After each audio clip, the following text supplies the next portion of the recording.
신약성경 누가복음 11장 1절부터 4절까지의 말씀입니다. 우리 말씀을 같이 저와 함께 소리를 맞춰서 한 목소리로 같이 읽도록 하겠습니다.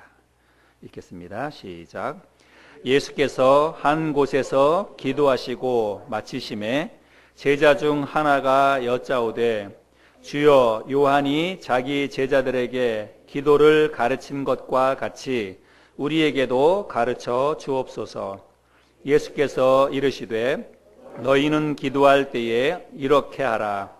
아버지여, 이름이 거룩히 여김을 받으시오며 나라가 임하시오며 우리에게 날마다 일용할 양식을 주시옵고 우리가 우리에게 죄 지은 모든 사람을 용서하오니 우리 죄도 사하여 주시옵고 우리를 시험에 들게 하지 마시옵소서 하라. 아멘.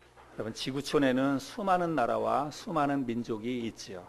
그런데 그 많은 나라와 많은 민족이 언어가 다르고 그리고 문화도 다릅니다. 생김새와 심지어는 피부 색깔도 다르지요. 그럼에도 불구하고 그 많은 나라와 민족이 서로 조화를 이루면서 잘 살아갑니다.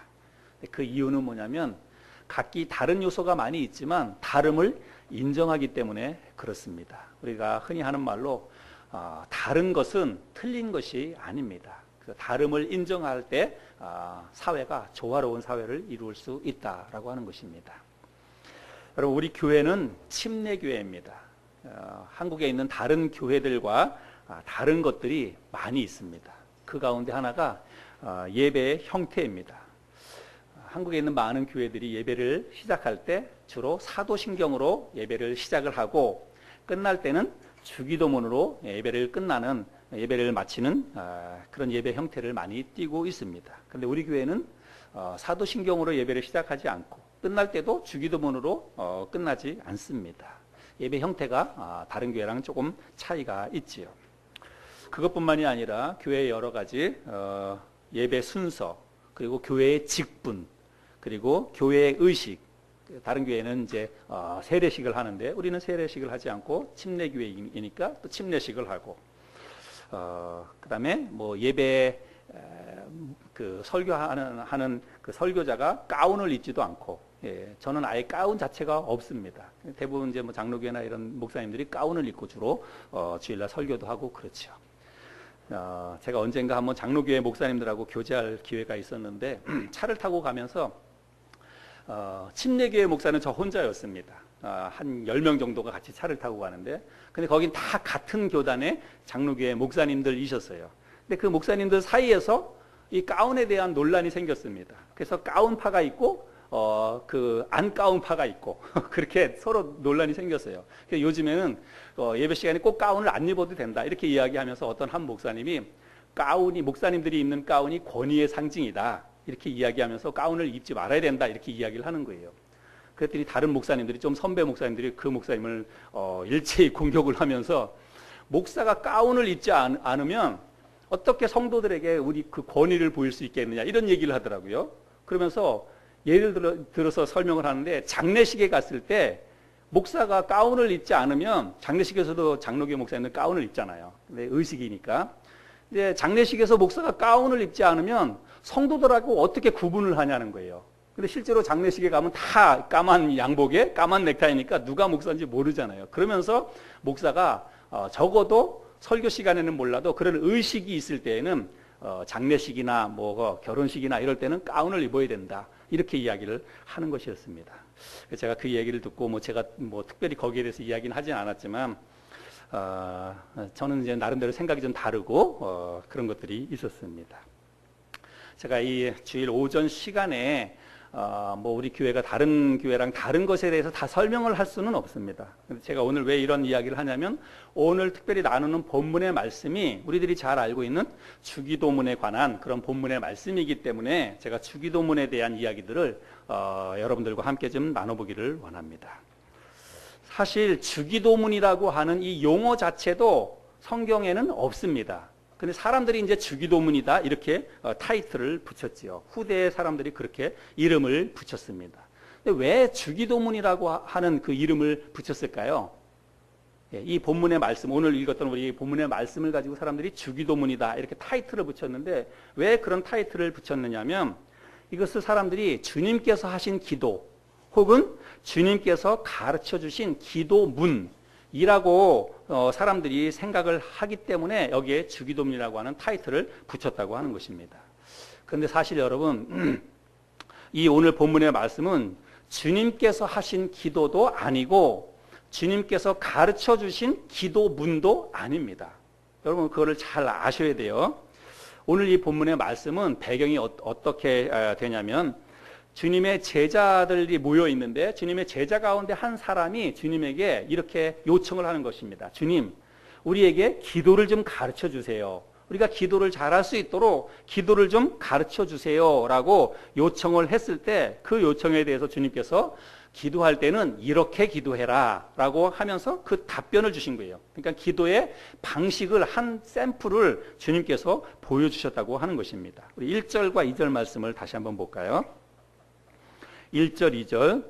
예수께서 한 곳에서 기도하시고 마치심에 제자 중 하나가 여짜오되, 주여, 요한이 자기 제자들에게 기도를 가르친 것과 같이 우리에게도 가르쳐 주옵소서. 예수께서 이르시되, 너희는 기도할 때에 이렇게 하라. 아버지여, 이름이 거룩히 여김을 받으시오며 나라가 임하오시며. 이렇게 이제 기도를 가르쳐 주셨다라고 하는 것입니다. 이 당시에는 이제 예수님 이 당시에는 랍비들이 많이 있었습니다. 그 랍비는 우리나라 말로는 선생이라고 할 수 있습니다. 구약의 율법을 회당이나 사람들을 모아놓고 가르치는 그 일을 했던 사람들이 랍비입니다. 근데 그 랍비 밑에는 각각의 제자들이 있어요. 자기 선생을 따라가는, 그 가르침을 좋아해서 그 선생님의 그 가르침을 따르는 제자들이 많이 있는데, 그런 제자들이 오늘 예수님에게 하시는 것처럼 그렇게 자기의 선생에게 그 요청을 하는 것입니다. 선생님, 우리가 기도할 때 어떻게 해야 됩니까? 기도를 좀 가르쳐 주세요. 그러면 그 사람들에게 이제 나름대로 기도를 가르쳐 주는데, 아직까지 그 사람들이 율법도 잘 모르고 신앙생활을 잘 모르니까 그 당시에 있는 이제 랍비 가운데 사람들이 기도문을 써줬다는 거예요. 그래서 기도할 때는 이렇게 기도해라 해가지고 일정한 양식, 기도의 한 양식을 자기 그를 따르는 제자들에게 그 기도문을 써줬다는 것입니다. 그러니까 그 제자들이 기도할 때는 그 기도문을 읽는 거예요. 예, 오늘날 이슬람이나 이런 사람들은 주로 이제 그런 어떤 뭐 경전이나 아니면 뭐 이런 것들을 코란이나 이런 걸를 반복적으로 외우잖아요. 예, 그런 것처럼 그 당시에 기도문을 가지고 사람들이 이제 그런 것들을 외우면서 기도를 했다라고 하는 것이죠. 근데 오늘 우리 주님께서 지금 이 제자들에게 이 기도를 가르쳐 주신 것은 기도의 하나의 샘플, 기도문을 이렇게 적어서 주신 것이 아니라, 너희들이 기도할 때는 이러이러한 내용을 담아서 이렇게 기도해라 라고 하는 하나의 좋은 본을, 샘플을 우리 주님이 가르쳐 주셨다고 하는 것입니다. 우리들이 잘 알고 있는 주기도문의 원래 내용은 오늘 누가복음의 이 말씀보다도 마태복음에 있는 말씀이 사실은 정확한 주기도문의 내용이죠. 우리 한번 마태복음을 찾아보겠습니다. 마태복음 6장. 우리들이 알고 있는, 여러분들 가운데서 외우고 있는 분들도 계시겠지만, 마태복음 6장 9절부터 13절까지가 우리들이 알고 있는 주기도문이라고 하는 그 기도문의 내용이죠. 마태복음 6장 9절부터 13절까지 제가 또 읽어보겠습니다. 그러므로 너희는 이렇게 기도하라. 하늘에 계신 우리 아버지여, 이름이 거룩히 여김을 받으시오며 나라가 임하오시며 뜻이 하늘에서 이루어진 것 같이 땅에서도 이루어지이다. 오늘 우리에게 일용할 양식을 주시옵고, 우리가 우리에게 죄 지은 자를 사하여 준 것 같이 우리 죄를 사하여 주시옵고, 우리를 시험에 들게 하지 마시옵고 다만 악에서 구하시옵소서. 나라와 권세와 영광이 아버지께 영원히 있사옵나이다. 아멘. 우리들이 알고 있는 이 주기도문이라고 하는 그 기도문의 그 내용이 바로 여기 있습니다. 그런데 이 마태복음에서도 왜 주님께서 지금 이러한 그 기도에 대해서 기도를 이렇게 하라라고 가르쳐 주셨는지 그 배경을 우리가 좀 살펴봐야 됩니다. 그래서 여러분, 주기도문이라고 하는 이 기도문이 어떻게 해서 세상에 등장하게 되었는지를 우리가 그 배경을 잘 알아야 됩니다. 마태복음 6장의 전체적인 내용을 살펴보면 6장 1절부터 4절까지는 어떤 내용이냐면 구제에 관한 말씀입니다. 그리고 5절부터 15절까지는 기도에 관한 말씀이고 16절부터 18절까지는 금식에 관한 말씀입니다.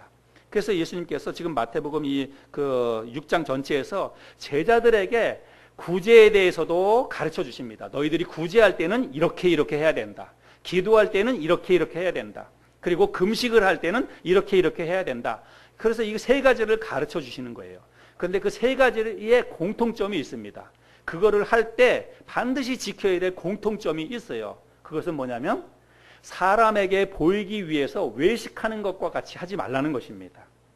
그래서 구제를 할 때도 사람에게 보이는 것과 같이 외식하면서 구제하지 말고 금식을 할 때도 사람에게 보이듯이 외식하지 말라는 거예요.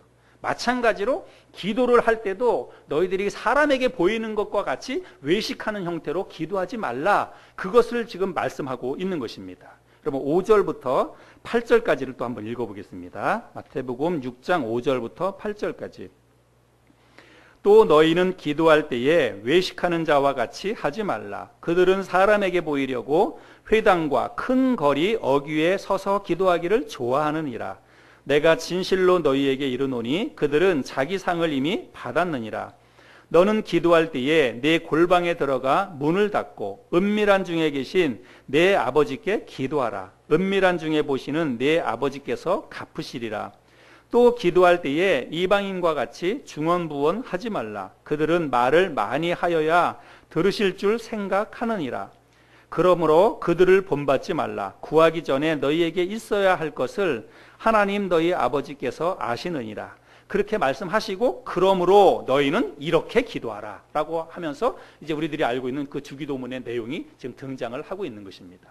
그러니까 지금 우리 주님께서 가르쳐 주신 이 기도는 기도할 때 너희들이 사람에게 보이듯이 하는 것처럼 하지 말고 할 수만 있다면 골방에 들어가서 은밀한 중에 계시는 너희 아버지께 기도하라. 주님께서 그렇게 지금 말씀을 하고 계십니다.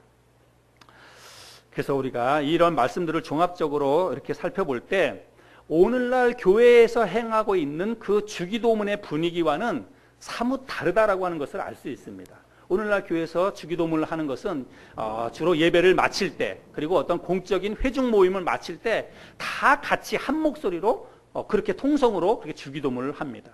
그런데 오늘 주님께서 이 기도하라고 이렇게 기도하라고 가르쳐 준 그 배경에는 기도할 때 너희가 골방에 들어가서 은밀히 보시는 하나님께 기도하라. 그런 배경 속에서 이런 말씀이 나왔다라고 하는 것들을 우리가 알아야 합니다. 자, 분명한 것은 우리들이 주기도문이라고 알고 있는 이것은 주님께서 제자들에게 가르쳐 주신 기도의 한 샘플이라는 거예요. 기도의 한 좋은 본을 가르쳐 주셨다라고 하는 것입니다. 그 어느 곳에서도 예배나 혹은 회중 모임 시간에 단체로 너희들이 이렇게 기도하라라고 하는 그런 말씀이 여기 없다라고 하는 것을 우리들이 알아야 합니다. 그럼에도 불구하고 오늘날 많은 교회에서는 여전히 예배를 마칠 때 그리고 회중 모임을 마칠 때 이 주기도문을 합니다.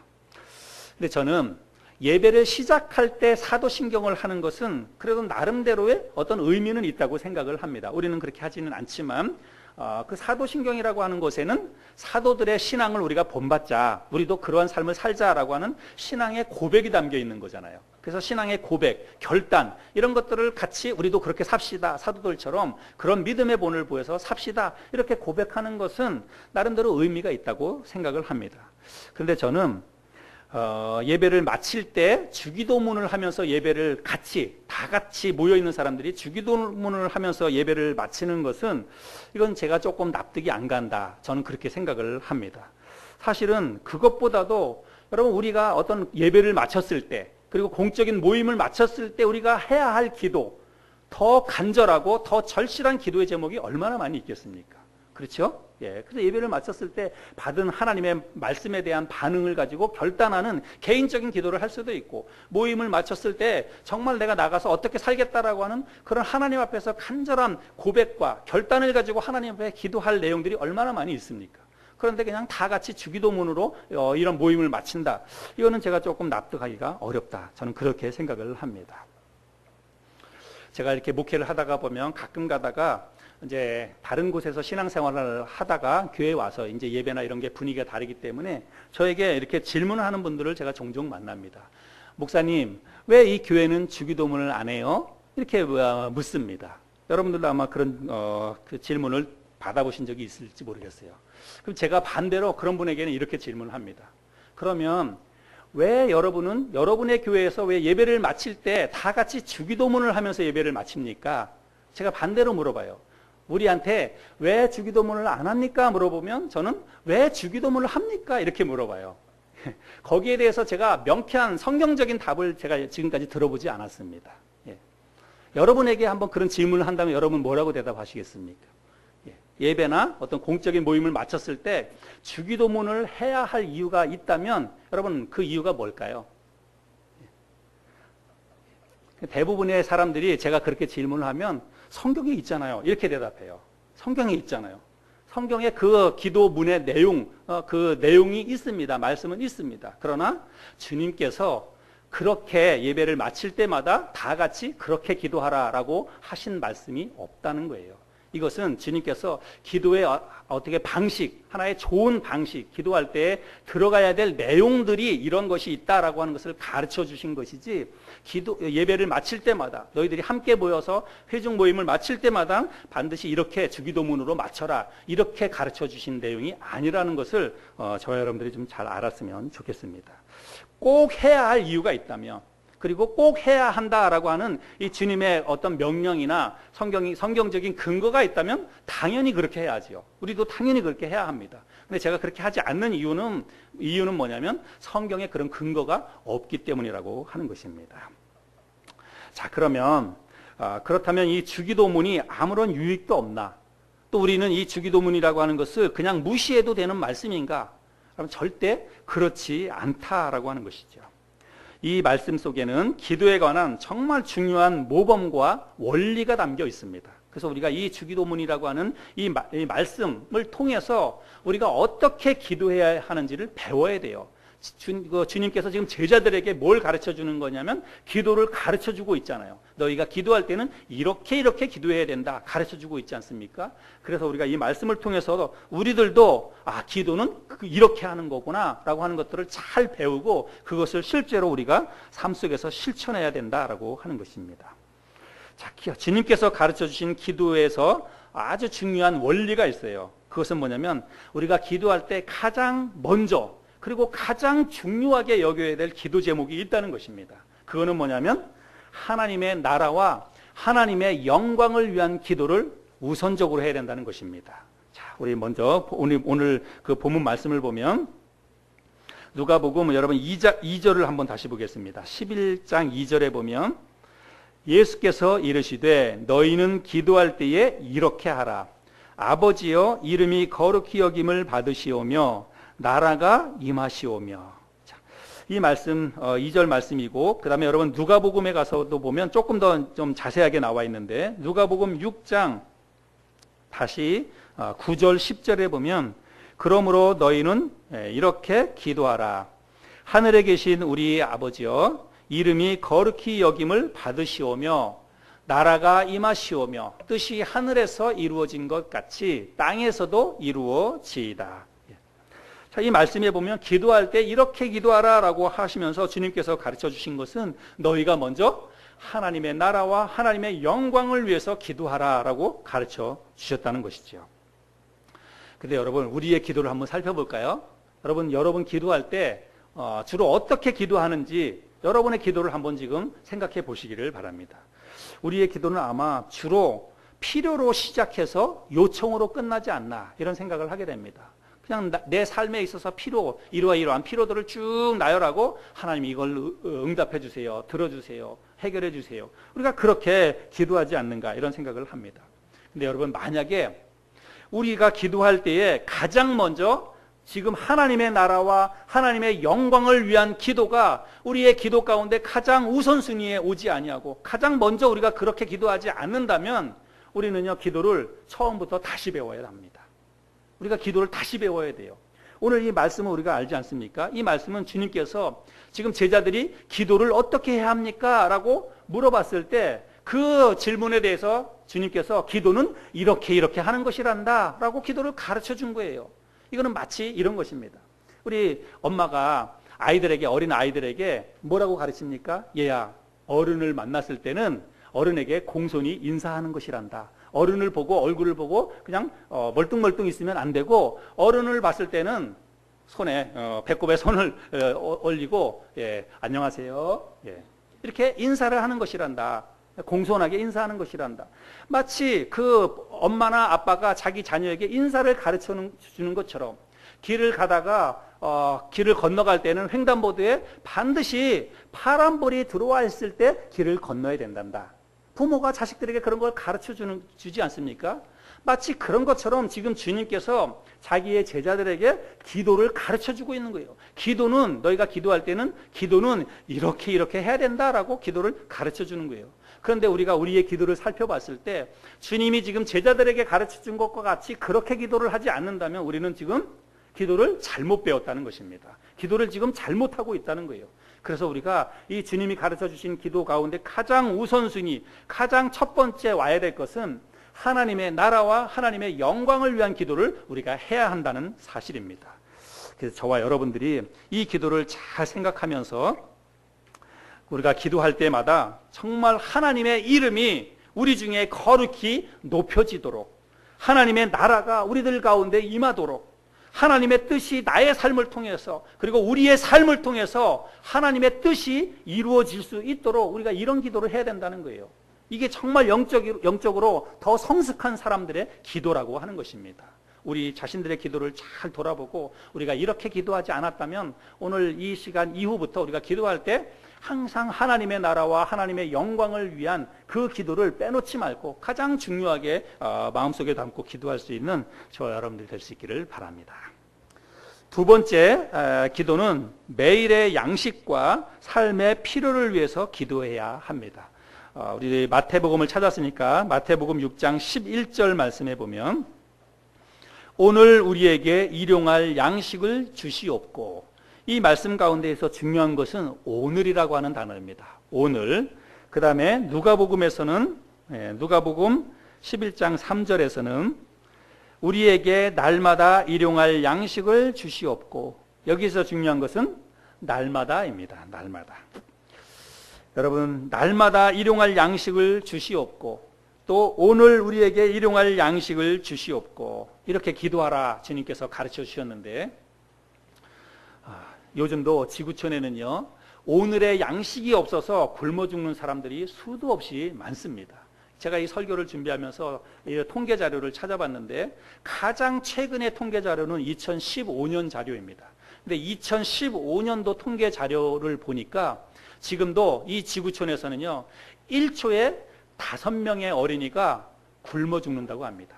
다른 것으로가 아니라 먹을 것이 없어서 1초에 5명의 어린이들이 굶어 죽는다고 하고 있습니다. 여러분, 어쩌면 우리가 오늘 우리에게 일용할 양식을 주시옵소서라고 기도하는 것은 오늘 우리에게는 그렇게 아주 이게 절실한 기도 제목이 아닌 것처럼 우리가 생각이 될지 모르겠습니다. 그렇죠? 우리가 굶어 죽는 사람들이 우리 주위에 지금 있습니까? 오늘 우리가 먹을 게 없어서 굶는 사람들이 있습니까? 다이어트를 위해서는 우리가 뭐 몇 개씩 굶기도 하고 그렇지만 정말 먹을 게 없어서 굶어 죽는 그런 사람들이 지금 이 대한민국 땅에 우리들 가운데에는 그렇게 이런 것들이 절실한 기도 제목이 아니라고 생각이 됩니다. 그러면 우리가 이 말씀을 우리가 어떻게 적용하고, 그래도 주님은 지금 그렇게 기도하라고 얘기하고 있지 않습니까? 일용할 양식을 위해서 기도하라고. 여러분, 우리가 기도할 때 기도의 폭을, 지경을 좀 넓혀서, 지금도 이 지구촌에는 날마다 일용할 양식이 없어서 정말 절박한 가운데 살아가고 있는 사람들이 수도 없이 많다는 것입니다. 그래서 우리가 그들을 생각하면서 우리도 기도해야 합니다. 지금 나는 괜찮지만 내 주위에 있는 다른 사람들이 정말 일용할 양식을 위해서 굶어 죽어가는 그 많은 사람들에게도 하나님의 은혜가 임할 수 있도록, 하나님의 도움의 손길이 임할 수 있도록 우리가 그들을 생각하면서 또 기도해야 되는 거예요. 중보해야 되는 것입니다. 그리고 그렇게 기도할 때 사실은 우리의 마음도 그들을 향해서 우리의 마음도 전달이 되는 것이고 우리의 마음도 열리는 거예요. 그래서 할 수만 있다면 기도와 함께 우리가 또 어떻게 해서든지 구제의 손길에 동참도 할 수 있어야 되고, 이것이 실제로 발이 달린 기도라고 할 수가 있습니다. 가난으로 고통받고 기근으로 죽어가는 사람들을 생각하면서 일용할 양식을 위해서 그들에게 정말 굶어 죽지 않는 그런 하나님의 은혜가 임할 수 있도록 우리가 그들을 생각하면서도 기도해야 한다는 것입니다. 여러분, 뿐만 아니라 기아나 굶주림이라고 하는 것은 여러분 지금 우리들하고는 아무 상관이 없는 것 같지만 여러분 그렇지 않다는 거예요. 여러분 정말 잘 생각해 보시기 바랍니다. 굶어 죽는 문제가 우리하고 아무 상관이 없는 문제가 절대로 아니라고 하는 것입니다. 우리가 올 여름에 기근을 우리가 경험했지 않습니까? 땅이 갈라지고 지금은 뭐 비가 많이 와가지고 비가 너무 많이 와가지고 또 걱정이기도 하지만 여러분 하나님께서 비를 내려주시지 않으면 굶어 죽는 거 기근 여러분 이것도 우리에게 하루아침에 이게 우리의 문제가 될 수도 있습니다. 지금도 잘 사는 곳에서도요, 이 비로 인해서 홍수가 나거나 그러면 뭐 어떤 접근 방법이 없거나 중국에서도 그런 일들이 있고 그랬는데 마을이 고립되거나 그러면요, 당장 먹고 사는 문제, 식수 문제 이런 게 현실적인 문제로 우리에게도 다가온다는 거예요. 여러분, 우리는 매일매일 우리에게 주어지는 양식을 위해서 우리가 기도해야 됩니다. 지금 우리에게 문제가 없다고 해가지고 우리가 이게 괜찮다 아니에요. 하나님이 도와주시고 하나님이 지금 우리의 삶 가운데 역사하시기 때문에 우리가 지금 정말 평안하게 잘 살고 있는 것이지 하나님의 은혜가 아니면 우리가 살 수 없다는 것을 기억해야 됩니다. 그래서 우리가 날마다 일용할 양식을 위해서 하나님 앞에 우리도 간절히 기도해야 된다는 것입니다. 또 양식을 주신 하나님께 감사기도도 빼놓지 말아야죠. 그리고 이 말씀은 단지 먹는 것만 해당되는 것이 아닙니다. 생활의 모든 필요를 위해서 기도하라는 거예요. 여러분의 삶의 필요가 다 있지 않습니까? 우리가 삶의 필요가 없는 사람들이 어디 있습니까? 삶의 필요가 없다면 기도 안 해도 돼요. 근데 매일매일 우리들이 얼마나 부족하고 얼마나 우리에게 필요한 것들이 많이 있습니까? 특별히 여러분 우리는요, 생존과 직결되는 것을 가지고 생각하면서 기도할 수 있어야 됩니다. 우리의 실질적인 생존과 직결되는 것, 맑은 공기, 여러분 이 공기가 늘 있으니까 우리가 감사하지 않고 늘 당연히 있는 것으로 생각하지만 하나님께서 이 우리 가운데 있는 이 공기 가운데에서 단 10%만 단 20%만 걷어가면 우리는 헐떡헐떡대고 숨을 못 쉬게 되는 거예요. 맑은 공기를 위해서도 기도해야 되고 따뜻한 햇볕을 위해서도 기도해야 되고 또 대지를 적시는 단비를 위해서도 기도해야 합니다. 또 인류의 세상의 평화를 위해서도 기도해야 돼요. 지금은 우리가 평화 가운데 잘 살고 있지만 정말 이 지구촌의 평화를 위해서도 기도해야 되고 편히 쉴 수 있는 가정을 주신 하나님께도 기도해야 되고 열심히 일할 수 있는 일터를 또 위해서도 기도해야 되고 우리가 같이 모여서 기도하고 이러다 보면 어떤 분들이 목사님 난 기도할 게 별로 없어요. 그래서 같이 기도하자 그러면 한 3분, 5분 기도하는 게 힘들어가지고 조금 있다가 눈 뜨고 그래서 기도할 게 별로 없다고 이렇게 이야기하는 분들이 있습니다. 기도에 훈련이 안 돼서 그런 거죠. 여러분 기도할 게 왜 없습니까? 예, 기도할 게 왜 없어요? 정말로 우리의 삶의 환경 가운데서 생존과 직결되는 것들이 우리에게 얼마나 많이 있습니까? 그런데 우리가 그런 거를 위해서 기도하지 않는 이유는 뭐냐면 그냥 당연히 주어지는 것으로 생각하기 때문에 그래요. 당연히 있는 것으로 생각하기 때문에 그렇게 하는 거죠. 여러분 이 땅에 당연한 것은 없습니다. 하나님이 주시니까 있는 거예요. 하나님이 허락하시니까 우리가 그런 것들을 다 누리고 지금 살아가는 것입니다. 그러니까 그런 것들을 위해서 날마다 기도해야 돼요. 오늘 하루 하나님께서 맑은 공기를 주시지 않으면 누가 이 가운데서 우리가 숨쉬고 살아갈 수 있겠습니까? 그런 것들을 생각하면서 늘 하나님 앞에 기도해야 된다는 것입니다. 그래서 생활의 필요와 또 일용할 양식을 위해서 내 자신뿐만이 아니라 지금 그렇게 은혜 가운데 있지 못한 사람들, 삶의 정말 절실한 생활의 양식을 위해서 기도하는 사람들도 생각하면서 우리가 일용할 양식을 위해서 하나님께 기도해야 된다라고 하는 거죠. 자, 그 다음에 마지막으로 세 번째는 하나님의 백성으로서 거룩한 삶을 살도록 기도해야 합니다. 누가복음 11장 4절 말씀인데 우리 같이 한번 좀 읽어볼까요? 이 말씀을 같이 읽어보겠습니다. 누가복음 11장 4절 시작. 우리가 우리에게 죄 지은 모든 사람을 용서하오니 우리 죄도 사하여 주시옵고 우리를 시험에 들게 하지 마시옵소서. 예. 또 마태복음 6장 12절 13절에 예. 우리 자막에 보면 제가 자막을 준비했는데 한번 보시기 바랍니다. 우리가 우리에게 죄 지은 자를 사하여 준 것 같이 우리 죄를 사하여 주시옵고 우리를 시험에 들게 하지 마시옵고 다만 악에서 구하시옵소서. 여러분 우리는 구원받은 하나님의 사람들입니다. 우리가 구원받은 하나님의 사람들로서 우리가 이 땅을 살아가고 있지만, 여러분, 우리가 하나님의 백성이라고 한다면 우리의 신분은 지금 이 땅에 있는 것이 아니라 우리의 신분은 하늘나라에 있다는 것을 우리가 잊지 말아야 됩니다. 내가 구원받았다면 우리의 신분은 비록 우리가 이 땅을 살아가는 동안에는 이 땅 백성으로 살아갑니다. 그러나 내가 구원받는 즉시 예수 그리스도를 마음속에 영접하고 하나님의 자녀가 되는 그 순간 즉시 우리는 우리의 신분이 하늘나라 백성의 신분이 되었다는 것도 잊지 말아야 합니다. 여러분, 사도 바울은 빌립보서 3장 20절에 우리의 시민권은 하늘에 있는지라 이렇게 말씀하고 있습니다. 여러분, 우리의 시민권이 하늘나라에 있다라고 이야기하고 있습니다. 그러면 이 말씀은 무슨 말씀이냐면, 하늘나라 백성들에게 요구되는 특별한 삶의 양식이 있다는 거예요.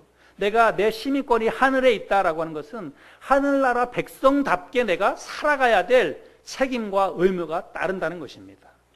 그러면 여러분, 이 땅에서 하나님 나라 백성들이 이 땅을 살아가지만 하늘나라 백성답게 살아가기 위해서 가장 필요한 것, 가장 중요한 게 무엇이냐면 그게 바로 거룩이라고 하는 것입니다. 뭐라고요? 거룩. 네. 하나님 나라 백성에게 요구되는 가장 중요한 삶의 양식은 거룩입니다. 거룩한 삶입니다. 그래서 우리 모두는 거룩한 삶을 살아야 됩니다. 여러분, 이것이요, 하나님이 이 땅을 살아가고 있는 당신의 백성들에게 가장 요구하시는 것이기도 하지만 가장 기뻐하시는 거예요. 그게 뭐라고요? 거룩이라고 하는 것입니다. 이 땅을 우리가 거룩하게 사는 것을 하나님이 요구하시기도 하고, 하나님이 우리가 그렇게 살아갈 때 하나님이 가장 기뻐하신다는 사실입니다. 그런데 문제는 뭐냐면, 하나님이 가장 기뻐하는 것이 거룩이라고 한다면 그것을 방해하는 마귀 사탄이 가장 미워하고 가장 싫어하는 것이 뭐라고요? 그것도 역시 거룩이라고 하는 것입니다. 하나님이 가장 기뻐하는 것이 우리의 거룩인데, 그것을 방해하는 마귀 사탄이 가장 싫어하는 것이 바로 우리의 거룩이라는 것입니다. 그래서 할 수만 있다면 마귀 사탄은 우리로 하여금 거룩한 삶을 살지 못하도록, 그래서 하나님을 기쁘게 하지 못하도록 우리의 삶을 방해한다는 것입니다. 여러분, 뭘 가지고 방해할까요? 마귀 사탄이 우리의 거룩을 방해하기 위한 가장 강력한 핵폭탄과 같은 무기를 가지고 우리에게 접근해 옵니다. 그것이 무엇이냐면 바로 죄예요. 죄의 유혹입니다. 죄를 가지고 우리로 하여금 하나님을 기쁘시게 하지 못하도록, 우리로 하여금 거룩한 삶을 살지 못하도록 죄를 가지고 우리를 공격한다는 거예요, 마귀 사탄이. 그래서 우리는 매 순간 이 죄의 유혹에 넘어가지 않도록, 죄짓지 않도록, 시험에 들지 않도록 뭐 해야 된다는 것입니까? 기도해야 된다는 거예요. 그래서 죄짓지 않도록, 그리고 시험에 들지 않도록, 마귀 사탄의 시험에 넘어가지 않도록 우리가 늘 깨어서 기도해야 된다는 거예요.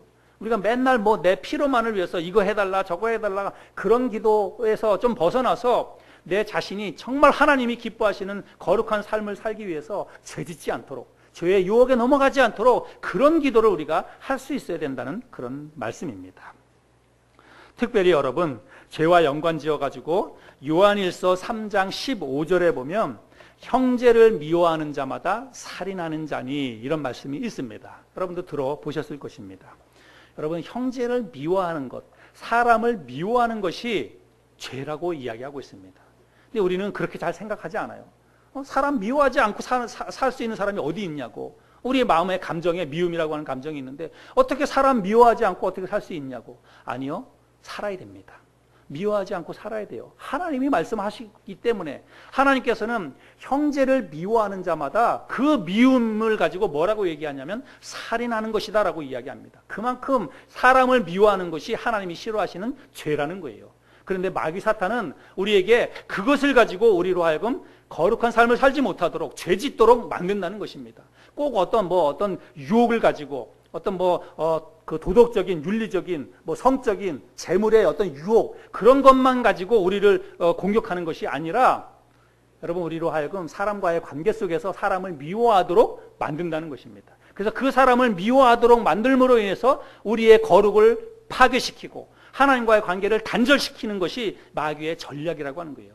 그래서 여러분, 우리가 사람 미워하는 거 가볍게 여겨서는 안 됩니다. 우리가 사람을 미워하는 것은 하나님이 정말 싫어하시는 살인죄에 해당되는 그런 무서운 죄다라고 하는 것을 기억해야 돼요. 그래서 오늘 이 주기도문을 통해서도 우리에게 말씀하고 있지만, 우리가 우리에게 죄 지은 자를 용서하오니 이렇게 말씀하고 있죠. 용서해야 된다는 것입니다. 나에게 죄 지은 사람, 나에게 어떤 실수한 사람, 잘못한 사람을 우리가 맞대응해가지고 나도 똑같이 보복하고, 여러분, 그것은 그리스도인의 삶이 아닙니다. 우리가 거룩한 하나님의 백성이 되었다면 나에게 실수하거나 나에게 잘못하거나 죄를 지은 사람이 있다 할지라도 우리가 미워해서는 안 됩니다. 할 수만 있다면 정말 기도하면서 그 사람을 어떻게 해서든지 우리가 용서해야 돼요. 성경에서 말씀하고 있지 않습니까? 예. 7번에 70번까지라도 용서하라고 말씀하고 있지 않습니까? 그러니까 우리가 용서를 할 수 있어야 된다는 것입니다. 개인적으로 내가 하나님 앞에 범죄했을 때에도 하나님 앞에 그 죄 문제를 가지고 나아가서 나의 죄를 사해 주십시오, 그렇게 기도해야 되고, 또 인간 관계 속에서 나에게 잘못한 사람이 있을 때에도 우리가 그 문제를 가지고 하나님 앞에 먼저 가지고 나가서 씨름하면서, 하나님, 내가 저 사람을 용서할 수 있도록 도와주세요. 내 의지와 내 노력으로는 안 됩니다. 나는 그렇게 용서할 만한 그런 넓은 아량을 갖고 있지도 않고 내 마음속에 그런 선함도 없습니다. 그러나 하나님의 성령이 내 안에 계시니까 하나님의 성령께서 그 사람을 용서할 수 있도록 나에게 그런 능력을 주십시오. 나를 그렇게 역사해 주십시오. 하나님의 성령을 의지하면서 사람을 용서할 수 있게 해달라고 하나님 앞에 기도해야 된다는 거예요. 여러분, 이런 것들이 우리의 기도의 제목이 되어야 된다는 것입니다. 주님께서 우리에게 가르쳐 주신 이런 기도의 어떤 샘플, 그 본을 우리들이 살펴보았는데, 여러분, 오늘 우리가 살펴본 이 기도의 가장 중요한 핵심 3가지를 살펴보았는데, 우리가 지금 하고 있는 기도와 비교해 한번 보시길 바랍니다. 지금 우리가 여러분 개인적으로 하나님 앞에 지금까지 하고 있었던 기도의 내용과 비교해서 만약에 많은 차이가 있다고 한다면 우리는 기도를 다시 배워야 돼요. 그리고 다시 처음부터 걸음마 하는 것처럼 우리가 그렇게 기도할 수 있어야 한다는 것입니다. 주기도문을 교회에서 예배 시간에 해야 되느냐 하지 말아야 되느냐, 여러분, 이거는 하나도 중요하지 않습니다. 그거는 정말 중요한 것이 아닙니다. 할 수도 있고 안 할 수도 있습니다. 그것 가지고 뭐 하는 교회 안 하는 교회를 2단으로 나누는 거, 여러분, 너무나 바보 같고 어리석은 것입니다. 중요한 것은 뭐냐면, 주님께서 이 기도를 제자들에게 가르쳐 주셨을 때에는 너희들이 기도를 이런 원리를 가지고 이러한 방식으로 기도하라는 거예요. 첫 번째는 뭐예요? 하나님의 나라와 하나님의 영광을 위한 기도를 가장 중요하게 생각하고 그 기도를 우선순위에 두고 기도하라는 것입니다. 그리고 너희들에게 필요가 있으니까 매일의 양식과 삶의 필요를 위해서도 빼놓지 말고 기도하라. 너 자신만을 위해서 말고 다른 주변에 그런 간절한 필요를 가지고 있는 사람들도 생각하면서 기도하라는 것입니다. 그리고 또 빼놓지 않고 기도해야 될 것은, 하나님의 백성으로서 우리가 거룩한 삶을 위해서, 내 자신이 정말 거룩한 삶을 살기 위해서 하나님 앞에 반드시 기도하라는 것입니다. 지금까지 어떻게 기도해 왔는지 우리 자신의 기도 생활과 비교해보고 바꿔야 될 것이 있다면 바꿔나갈 수 있는 저와 여러분들이 될 수 있기를 바랍니다. 근데 여러분, 우리는 오랫동안 습관적으로 어떤 일들을 하다가 보면 그것에 너무 익숙해져 가지고요, 옳지 않다라고 하는 것을 알면서도, 잘못되었다라고 하는 것을 알면서도요, 이게 바꾸는 게 쉽지 않아요. 여러분, 예를 들자면 운전할 때 꼭 한 손으로 운전하는 사람들이 있어요. 한 손 운전. 저도 가끔 가다 이렇게 하는데, 근데 여러분, 사실 이거는 안 좋은 습관입니다. 운전할 때는 반드시 이렇게 10시, 2시 이렇게 방향 잡고 양손 운전을 해야 됩니다. 갑작스러운 어떤 일이 생겼을 때 대처하기 위해서. 근데 한 손으로 꼭 이렇게 운전하는 사람이 있어요. 근데 여러분, 이거는 운전에 있어서 안 좋은 습관입니다. 바꿔야 됩니다. 또 걸어가면서 여러분 스마트폰 하는 사람들 굉장히 많이 있죠. 제가 우리 아들 때문에 중국에 한번 가봤는데, 제가 중국 가서 정말 신기하게 생각한 것 가운데 하나는 뭐냐면, 중국에 있는 사람들은 길거리 다니면서, 그리고 뭐 어떤 그 차를 타거나 그랬을 때 핸드폰을 보는 사람이 거의 없다는 거예요. 제가 깜짝 놀랐습니다. 그냥 중국에 있는 큰 대학 안에 들어갔는데 젊은 대학생 중에서도요, 실제로 전화가 와가지고 전화 받는 사람, 그런 사람 이외에는 우리나라처럼 길거리 다니면서 이렇게 핸드폰 보는 사람이 거의 없어요. 거의 10명 가운데서 뭐 한 명이나 있을까? 아닙니다. 버스 타가지고도요, 핸드폰 보는 사람 거의 없습니다. 근데 우리나라는 10명 가운데 8명, 9명은 지하철을 타보면 모든 사람들이 다 핸드폰을 보고 있습니다. 물론 뭐 이렇게 정적인 그런 자리에서는 그것도 가능하다고 생각합니다. 그런데 문제는 뭐냐면 길을 걸어가면서 길거리 걸어가면서 심지어는 횡단보도를 건너면서도 핸드폰을 보고 가는 거는 여러분 이거는 안 좋은 습관이에요. 이런 것들은 습관을 바꿔야 됩니다. 여러분 마찬가지로 기도에 대해서도 우리가 습관적으로 기도할 때 매일같이 뭐 해달라 뭐 달라, 여러분 이거는 기도에 대해서 우리가 안 좋은 습관이 들은 것입니다. 잘못된 습관이에요. 바꿔야 됩니다. 오늘 배운 것처럼 이 3가지를 잘 기억하면서 그러한 어떤 중요한 원리를 가지고 기도할 수 있는 저와 여러분들이 될 수 있기를 바랍니다.